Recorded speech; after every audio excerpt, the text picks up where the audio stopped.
Man, y'all need to call the feds. Call the FBI, because we just witnessed a federal crime on YouTube.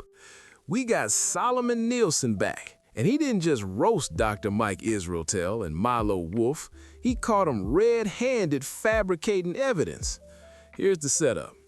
Solomon said Mike's 2013 PhD thesis was ass, like we all know.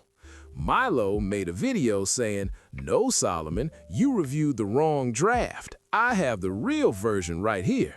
And Milo puts a document on the screen to prove it. But he messed up. Solomon zoomed in. At the 8:52 mark of Milo's video, there's a timestamp on the document. And what does the timestamp say? Does it say 2013? No. It says edited October 2025. 2025? Mike, bro, are you a time traveler? You tried to pass off a document you were editing last Tuesday as a 12-year-old dissertation. You got caught cooking the books. They were in Microsoft Word fixing the typos, as Solomon pointed out, so they could say, "See, the errors aren't there." Yeah, because you just deleted them. Imagine getting pulled over for speeding, and you pull out a Sharpie and change the speed limit sign to 100 miles per hour while the cop is watching. "See, officer, I wasn't speeding." Nah, the ink is still wet. Milo Wolf isn't a scientist anymore. He is a digital janitor. He's cleaning up the crime scene for his boss. And then the audacity. Milo tries to brag about the document. He says, "This final version has over 1,500 edits made by the university itself." Bro, do you know how college works? The university does not rewrite your paper for you. They grade it. If your professor has to make 1,500 corrections, you failed the class.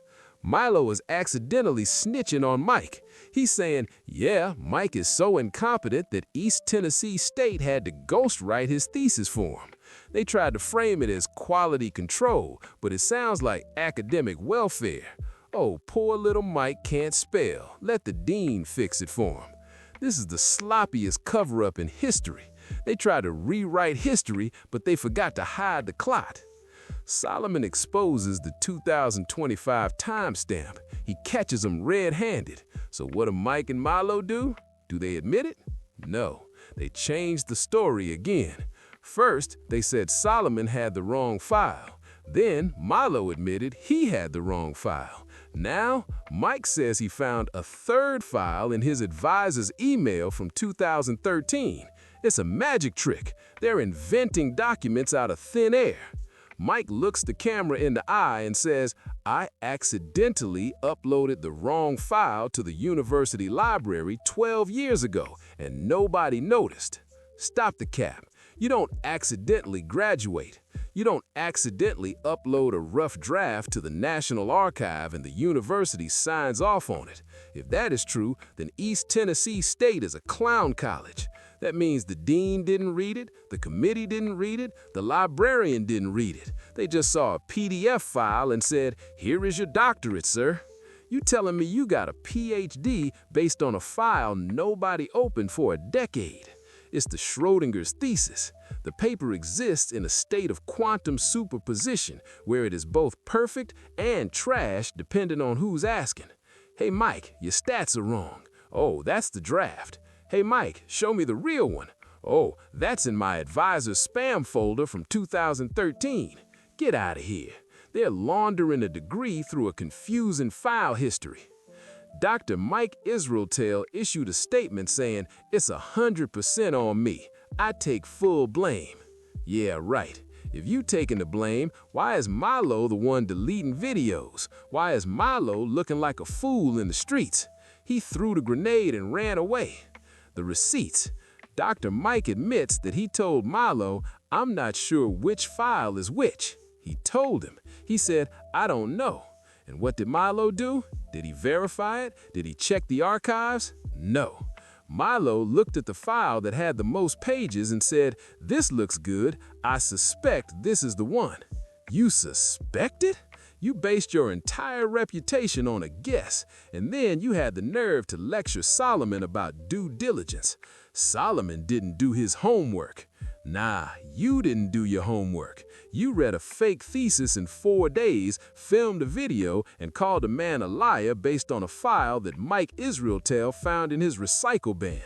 Milo Wolf is the getaway driver who didn't know the bank was already closed. He crashed the car for no reason. He wanted to be the alpha nerd so bad. He wanted to defend the king. And now, he looks like a patsy. He looks like the fall guy in a RICO case. I was just following orders. Yeah, well, you going to jail, Milo. Mike is sitting pretty, claiming it was a clerical error. Milo is out here scrubbing his Instagram like he's running for office. That's what happens when you cape for another grown man. You end up wearing the makeup. And let's talk about the apology.